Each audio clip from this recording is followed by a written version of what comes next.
Hey everyone, welcome back to the channel. Today we're diving into one of the most popular apps out there, Snapchat. So I'm going to break down how to use Snapchat from start to finish, even if you're a total beginner. So let's get started. So first thing first, let's download the Snapchat from the App Store or your Google Play Store. Once it's installed, go ahead and open the app and you'll be prompted to create an account. It's super straightforward. Just follow the instructions, set up your username and profile. Here I already have an account saved, so I'll go ahead and log into that. Now Snapchat has a few main panels that you'll find at the bottom of the screen here at the bottom. The first one is your map panel, which is at the bottom left. So this shows your location and your friend's location. You can disable it if you prefer in privacy.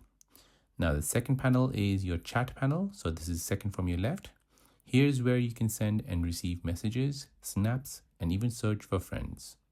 Now the middle panel, which is your third panel, is your camera panel. So this is where you take photos and videos. So just tap to take a photo or hold to record a video. The fourth panel here is your stories panel. So you see here all your friends' story and discover trending content. Now the fifth panel is your spotlight panel. So this is similar to TikTok, where you can watch public videos from other users. Now here I'll show you how to take snaps and apply filters to it.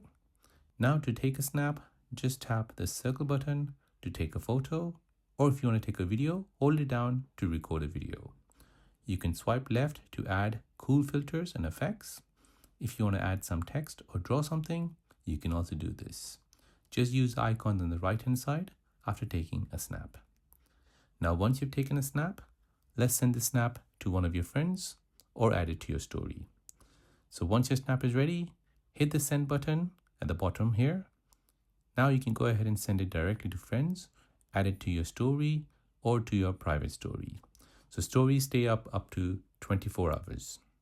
Now let's go ahead and customize your profile and settings. So tap on your profile icon here at the top left to see your bit emoji and your snap code. You can edit your display name, add friends, and even access settings to change privacy options or manage notifications. And that's it guys. Snapchat might seem a bit confusing at first, but once you get the hang of it, it's a lot of fun. Give it a try and let me know if you have any questions down in the comment section down below. Don't forget to like and subscribe and hit that bell icon for more easy tech tutorials. Thanks for watching and I'll see you in the next one. If you're new on the channel and you want to find out more about your iPhone, your Android phone, or any other social media apps, then don't forget to subscribe to this channel to become a part of the Simple Dad community. Hit the like button if you find this video useful.